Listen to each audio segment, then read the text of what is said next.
tuzanira adizi mu gihugu. Nukuri reka nkubwize kuri City Hunter. Yaho yabwira ababishinzwe n'umuvugizi. Ababishinzwe niba byumve buriya mu Rwanda haramutse hajemo amadizi doko baramutse batanze monetize mu gihugu. Kuri TikTok na YouTube n'izindi mbuga na YouTube. Murabona ko urubyiruko rwinshi rurimo rurakoreraho. Aba mama benshi barimo barakoreraho. Baratekeraho. Aba pasteri barimo barakoreraho. Sibyo? Harimo abantu benshi nubwo harimo abaza bakanabyangiza. Kwa kundi bavuga bati murimo muratwicira imitima, murimo muratwangiriza abana n'ibiki byose. Babikora kubera iki? Baba barwana no kugira ngo binjize menshi kubera ko YouTube irabakata. Ikata amafaranga menshi iyo nta monetize iragera mu gihugu. Ariko monetize iramutse yageze hano mu gihugu City Hunter. Turiya dufaranga nkaduhembwa twose uko tungana. Hanjye nahita mbona inkwano ubu natinze gushaka. Watinze gushaka kubera kubura inkwano. Ariko ndakubwiye ngo nibikorwa mu gihugu byakwiyongera. Aba bantu mubona niba Kiramana avuga ati njyewe baramutse bazanye monetize mu gihugu. Abantu 3,000 n'abahakazi. None se utekereza ko yabatagabanyirije ikibazo cy'ubushomeri mu gihugu? Cyane. Ikindi gikurikiyeho sibyo? Baramutse bazanye iyo monetize mu gihugu. Ahubwo twebwe tukajya dusorera igihugu City Hunter. Ndakubwiye ngo imihanda yose muri quartier yakubakwa. Kubera iki imisoro yabaye myinshi. Abantu bakanayubakira kuri batakoresheje na budget ya leta. Abantu bari kuri social media ubwabo amafaranga bajya basora ni menshi. Kubera izihe mpamvu urakora twatundi twose wakoreye ukabona YouTube iratwirukankanye nyine ugasigara utwuhembwe tubari utwo ngutwo natwo ntago twatugaya ariko buriya batuzaniye monetize byaba ari byiza. Nukuvuga ngo niba uvuga ngo umuntu umwe aravuga ati nahita mpereza abantu 3,000 akazi hariya hari undi wahita agahereza 5,000. Wabonye ikiganiro Scove yakoze abantu bose akoresha ngahibaze noneho izi social media zose zibaye zifite monetize hano mu gihugu abakozi Scove yakoresha yahita bakuba kabiri. Yego. Oye ko abagabo beza bambaye neza bose bafite niveau d'étude iri hejuru. Sibyo? Ntago ari abantu baciriritse kandi inyungu ivamo Scove yanayikoresha ajya guha abandi bana kazi mu bijyanye n'amafashion. Scove acuruza imyenda. Abantu bajye bamusa. Nukuvuga ngo iyo bikoze nka kuriya deja hari abantu ari gukoresha kuri za social media akahava agahita yinjira no mu zindi business na hagatangamo kandi kazi. Nukuvuga ngo hari ibintu byinshi byajya byinjiriza igihugu kandi mwirwa mutubwira wa mugani ngo nitwishakira imirimo ariko izi social media baramutse bazihaye monetize dia abakire baba benshi abashomeri baba bakeye kuko na office wafunguye wahita ushaka abakiri n'ababiri nuko ngewe nzi kureba umuntu nkanamushishoza nkamumenya ntutekereze ko biriya bintu bikazabigarukaho usibye umuntu uzajya ugira gute usibye umuntu uzajya umubaza umuntu uzajya amuhamagara cyangwa se nka kure mu kiganiro bakamubaza bati ni Scove yavugaga si wowe wavugaga urabona no mu kiganiro yakoze ku isimbi ntiyigeze yerura umuntu wari we ariko ibimenyetso yavuze n'ibyo yakoze byahise byumvikanisha uwo ari kuvuga uwo ari we rero ntago mikibire bintu azabigarukaho uri kumva n'ikiganiro cyo kuvuga ngo nzafata umwanya nkwicarire buriya yamuhaye gasopo byararangiye ntago ashobora kubigarukaho ahubwo abantu nibo bari buze kujya gute kubibyibushye kandi na Gasaro buriya sinakuvuga ngo Gasaro ndamuzi cyane no mu rugo iwe narahageze afite n'umugabo mwiza n'umugore witonda n'umugore uzi icyo ashaka n'umugore ukunze urugo rwe ujye inama n'umugore ukunze abana be n'umugore doko nta kibazo cye pe nta kintu na kimwe nashinja Gasaro ntutekereze ko Gasaro biriya bintu azabivugaho ahubwo ikintu kigiye kubaho ni abantu bagiye gukoresha tamuneri ye abantu bamere nkaho bashaka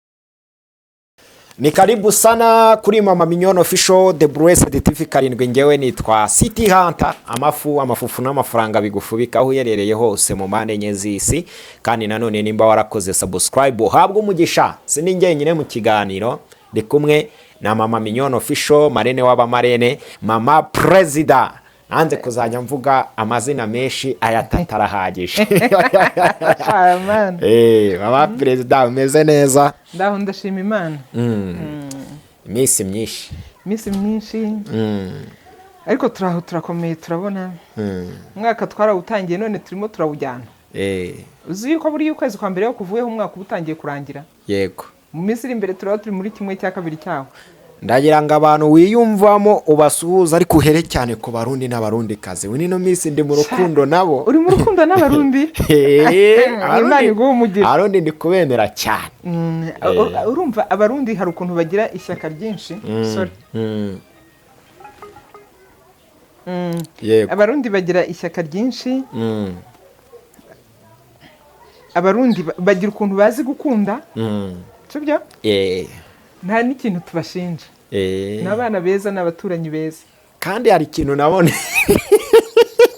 Hari ikintu nabonye ku barundikazi.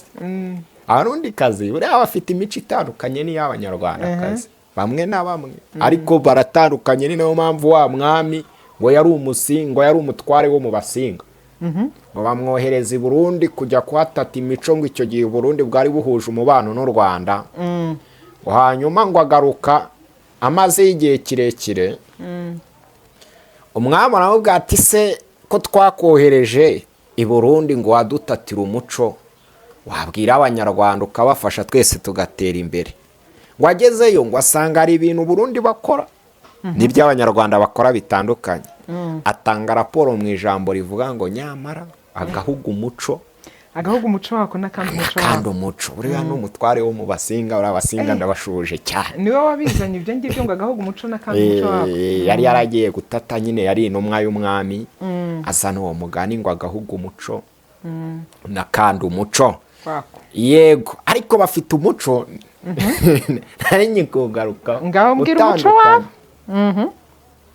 Uriya abarundikazi bazi gutanga raporo ku batware babo. N'abarundi b'abagabo bakamenya gutanga raporo ku batambukanyi babo. Nyaboneka nimba uri umurundi ukaba udatanga raporo ku mutambukanyi, urimo urakosa. Urimo urabyica. Nimba uri umurundikazi ukaba utari gutanga raporo ku mwige, ari umutware. Nako umutambo nacyo umutware baze umutama mutama rwose ndakora mu kici. Ufite mubyara wanjye w'i Burundi ndamusuhuza. Hariyo n'inshuti zanjye nyinshi. Uri aranyumva cyane. Ndasuhuza babandi mwese tujya tuvugana muri Burundi. Imana ibampera umugisha. Hari agatsima bagira bita uburobe. Urakazi? Kurya uburobe n'intuza n'imikeke. N'imikeke. N'indyo iryoha cyane. N'abandi dusuhuza abavandimwe bari Uganda. Yego. Uganda hari abantu turabasuhuje, Imana ibahe umugisha. Nairobi hari abantu turabasuhuje, Imana ibahe umugisha. N'ahandi ku isi hose turabasuhuje. Abadukurikira mwese, abakurikira ibiganiro bya Mama Mignone Official, abari kuri Dutere TV, Imana ibahe umugisha, turabakunda kandi turabasuhuza cyane. Mukomeze mudukurikire, mukomeze mudukunde. Reka tubabwira ibintu byubaka. Nubwo abantu benshi bakunda amatiku, ariko tuvuga ibyubaka kandi ntituzahwema kubivuga cyane. Ko uyu munsi ndaza kukujyana mu biganiro bigiye bitandukanye. Aba content creator nawe urimo.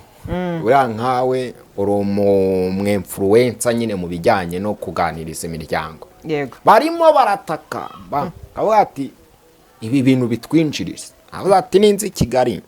Nzabwira mama perezida, raba perezida baramenyana. Nawe ugira akantu nsabira umusaba ati rero bino bintu birinjiza, maze kubona buri nguni apfukamye. Mbona kirama nawe ati mutuzaniye monetize ngiye 300 bakatuzanira adize mu gihugu. Nukuri reka nkubwize kuri City Hunter. Yaho yabwira ababishinzwe n'umuvugizi. Ababishinzwe niba byumve buriya mu Rwanda haramutse hajemo amadize doko baramutse batanze monetize mu gihugu. Kuri TikTok na YouTube n'izindi mbuga na YouTube. Murabona ko urubyiruko rwinshi rurimo rurakoreraho. Abamama benshi barimo barakoreraho. Baratekeraho. Aba pasiteri barimo barakoreraho. Sibyo? Harimo abantu benshi nubwo harimo abaza bakanabyangiza. Kwa kundi bavuga bati murimo muratwicira imitima, murimo muratwangiriza abana n'ibiki byose. Babikora kubera iki? Baba barwana no kugira ngo binjize menshi kubera ko YouTube irabakata. Ikata amafaranga menshi iyo nta monetize iragera mu gihugu. Ariko monetize yaramutse yageze hano mu gihugu City Hunter.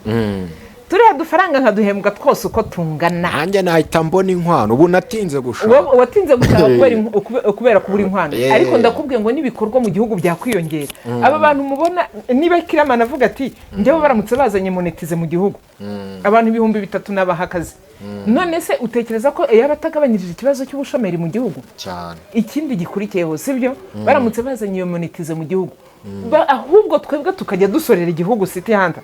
Ndakubwiye ngo iyi mihanda yose muri quartier yakubakwa kubera iki? Imisoro yaba yabaye myinshi, abantu bakanayubakira kuri badakoresheje na budget ya leta. Abantu bari kuri social media ubwabo amafaranga bajya basora ni menshi kubera izihe mpamvu.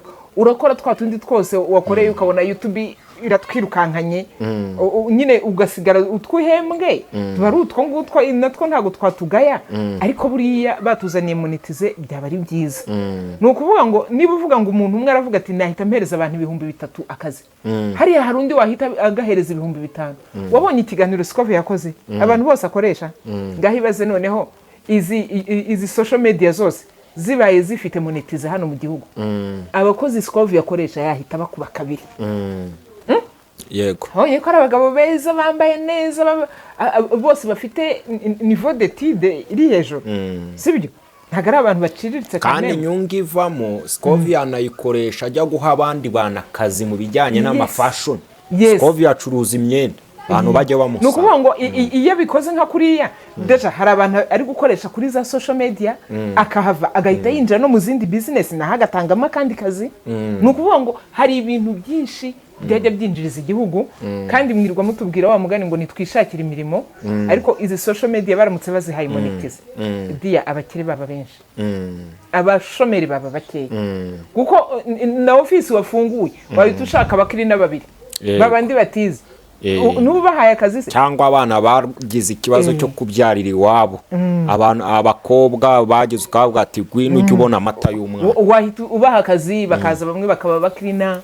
Ejo bundi hari umuntu twagiye gusura afite umuntu umukorera ariko yatangiye kumwigisha gukoresha kamera, atangira kumwigisha buryo cya kwa prodinga, ntabwo yize ariko n'umwana ufungutse mu mutwe kandi uzi icyo ashaka ibi kubikora yabishobora. Noneho bibaze yamaze kubyiga akabyigira no ku muntu nawe ejo agafunguriye intuza social media nawe agatangira guhembwa ku ruhande rwe. Ibyo bintu byaba ari ingirakamaro. Buriya reka mbabwire ntabwo ubuzima bw'umuntu bushingira ku mashuri afite, yego, ariko afite ibitekerezo byo gukora nk'ibya City Hunter. Wewe ufite n'amashuri menshi City Hunter buriya ndakwemera sibyo, ariko tujye twibukana bariya batize kandi bakeneye kubaho. Nanjye nabaha akazi kandi ngira umutima bahereza akazi City Hunter ubuntu umukozi wa leta hejuru yo kuba ari umukozi wa leta ntuguhita ushaka abana nka 5 bose ugahita bakubita amakamera na za machine bakiga kwa gukamera, bakiga kwa prodinga, bakiga buri kamwe kose ukakabigira. Naba bakire bashora mu masinema nyarwanda bagahomba. Hari abantu bahomba kubera yuko igihugu kidafite monetize. Yes. Bakaba bati kuri social media rwose harimo ibintu byinshi duhomba. Ugakora ukabuzi ko wakoze kandi ibintu wakoze ari ingirakamaro, wabwiye abantu bumvishije ariko nta monetize cyane bikwinjiriza. Nuko nguko hari abantu bagira uzarebe hari udukomantere bavuga ngo ariko ngo mwagiye gushaka uturimo tw'amaboko dia nta murimo w'amaboko waguhemba kurenza social media.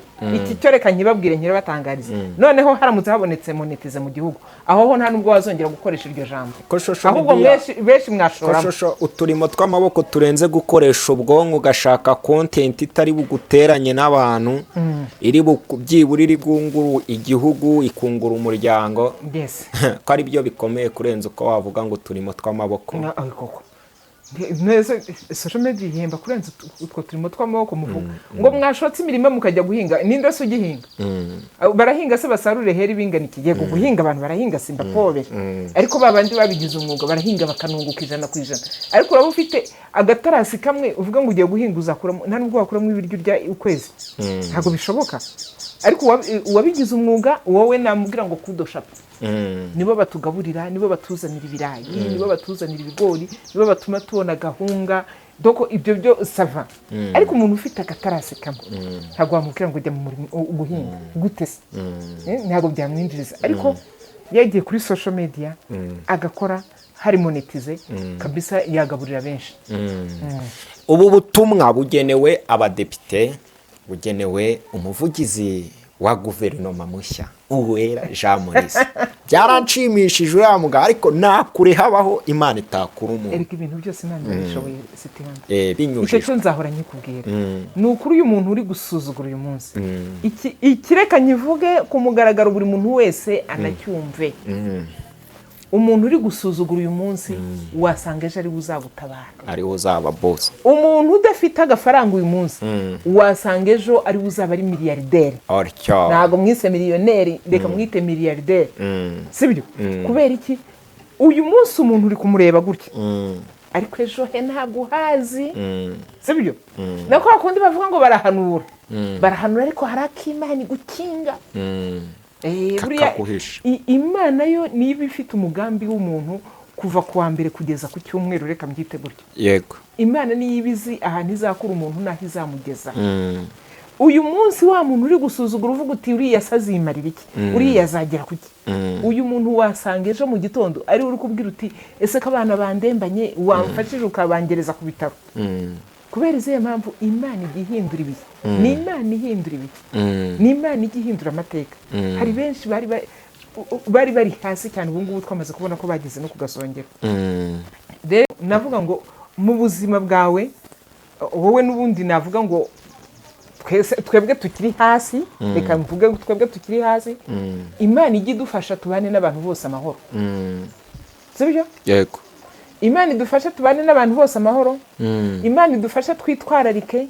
Imana idufasha niba hari n'uwo dufitiye ideni turi mwishyure uko dushobojwe, cyangwa tunamwiexcuseho mubwire ngo tubabarire rwose ntiturayabona. Byakunze kuko bibaho. Byakunda.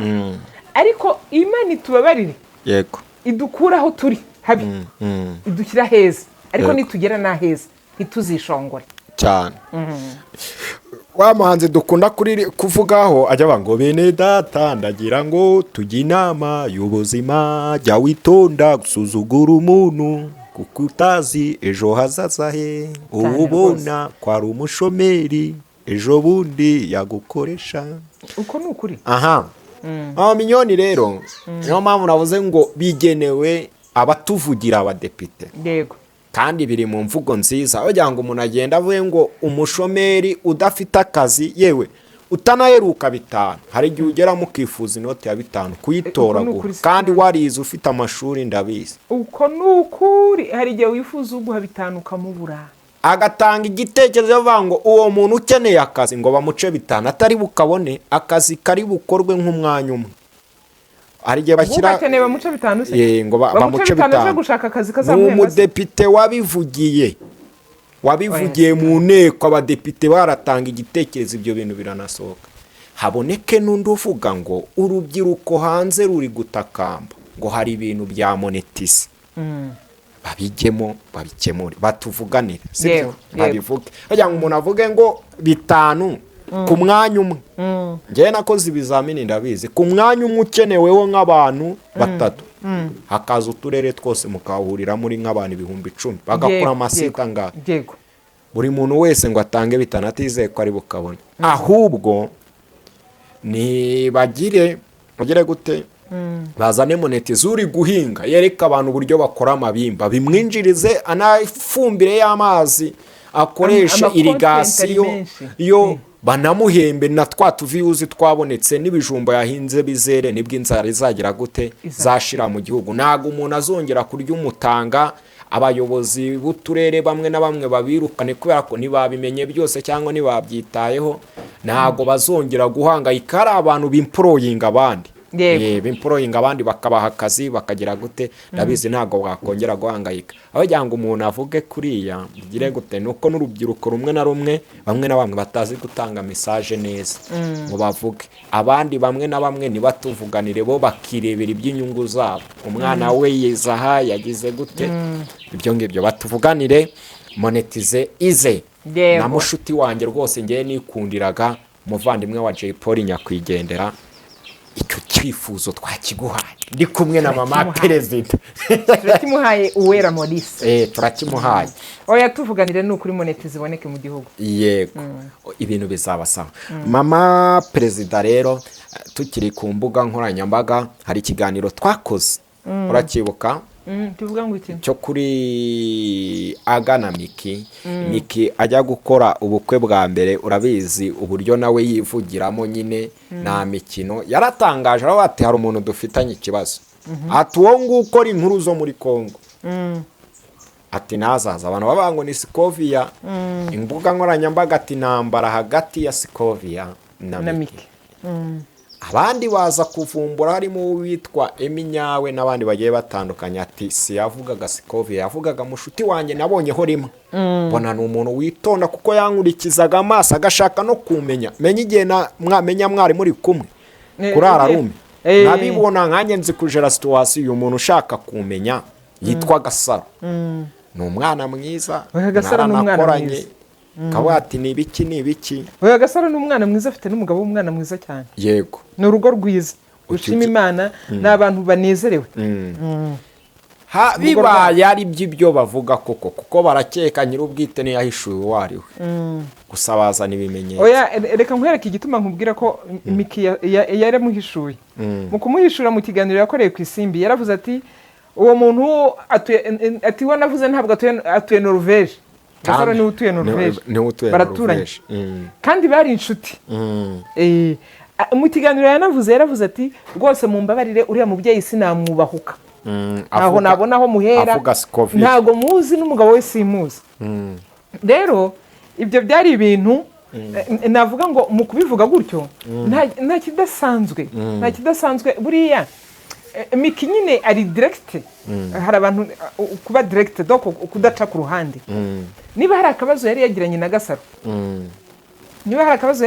Gasaro ntago yari kubyihishira nyine ngo areke kubivuga ariko rero ibyo nta gitangaza kuko hari n'utu video nigeze kubona hari bari kumwe bari inshuti ariko inshuti buri ikintu ziba zipfuye ntago wamenya icyo ari cyo kuko baba bafite amabanga menshi baziranyeho akantu wenda muba mwumvishije kaba ari akantu gatoya ariko buri ikiza ntago abantu bashwana by'iteka ryose ntago abantu bakwiye gushwana by'iteka ryose buriya kwiyunga nibyo byiza ni nabyo bya mbere buriya n'umuntu wakwiciye disi agusaba imbabazi ukazimuha cyangwa nawe ukazimuha mbere nta kikuba rero kiba cyacitse kuba abantu batakumvikana kuba abantu bashwana gusa imico mibi umuntu uzashaka kugira ngo mwiyunge cyangwa mukundane kandi mujyane mu mico mibi uwo nguwo we uzamwange doko uzamubabarire muniyunge ariko ntumuherekeze muri ya mico mibi ariko mu buzima busanzwe kuba washwana unonese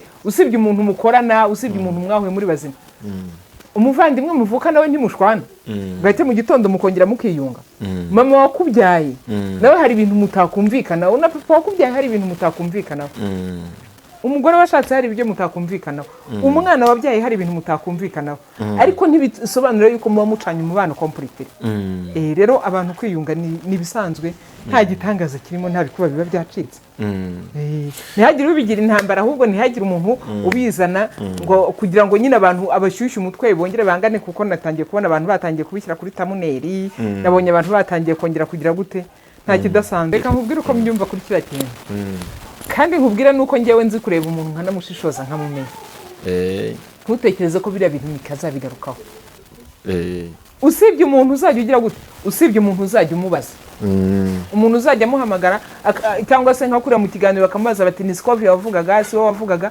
urabona no mu kiganiro yakoze ku Isimbi ntiyigeze yerura umuntu uwo ari we ariko ibimenyetso yavuze n'ibyo yakoze byahise byumvikanisha uwo ari kuvuga uwo ari we rero ntago mikibire bintu azabigarukaho uri kumva n'ikiganiro cyo kuvuga ngo nzafata umwanya nkwicarire buriya yamuhaye gasopo byararangiye ntago ashobora kubigarukaho ahubwo abantu nibo bari buze kujya gute kubibyibushye kandi na Gasaro buriya sinakuvuga ngo Gasaro ndamuzi cyane no mu rugo iwe narahageze afite n'umugabo mwiza n'umugore witonda n'umugore uzi icyo ashaka n'umugore ukunze urugo rwe ujya inama. Ni umugore ukunze abana be, ni umugore doko nta kibazo cye pe, nta kintu na kimwe nashinja Gasaro. Ntutekereze ko Gasaro biriya bintu azabivugaho, ahubwo ikintu kigiye kubaho ni ngo abantu bagiye gukoresha tamuneri ye, abantu bamere nkaho bashaka kubagonganisha, abantu bashaka kumva icyo Gasaro abivugaho. Ntacyo Gasaro azababwira, na Miki kiriya kiganiro ntazakigarukaho.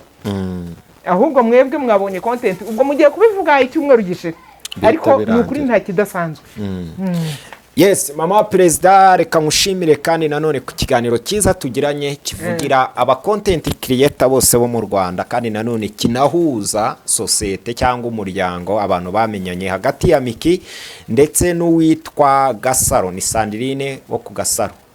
Yego, Imana iguhe umugisha. Unyemerere nibutsa abantu ko mama perezida, mama Mignone official, marene w'abamarene, atanga inama ndetse cyangwa ubujyanama ku bantu bifuza kurushinga, kubarushinze bikaba biri kwanga, kubabashije kubana bakeneye, baba bakire bikanga, nyine guhuza bikanga, uzamushake mwicare muganire, azakugira inama kandi yubaka. Niwe muhamagaro we, kandi Imana imusiza ayo mavuta yo kubaka ingo, kugira inama abantu bagiye kurushinga. Hari ikiganiro nifuza ko tuzakorana ubutaha kirimo ibyo bintu, njya nsoreza abantu bakabifata minintego, ariko ni marene mwiza. Kamugusabire nomero ya telefone. Nimero zanjye ni 0788268322. Yego, ciao. Ngewe nitwa Teacher Preacher City Hunter. Amafufu n'amafaranga bibafubike di muri uko kwezi kwa kabiri. Urakoze cyane.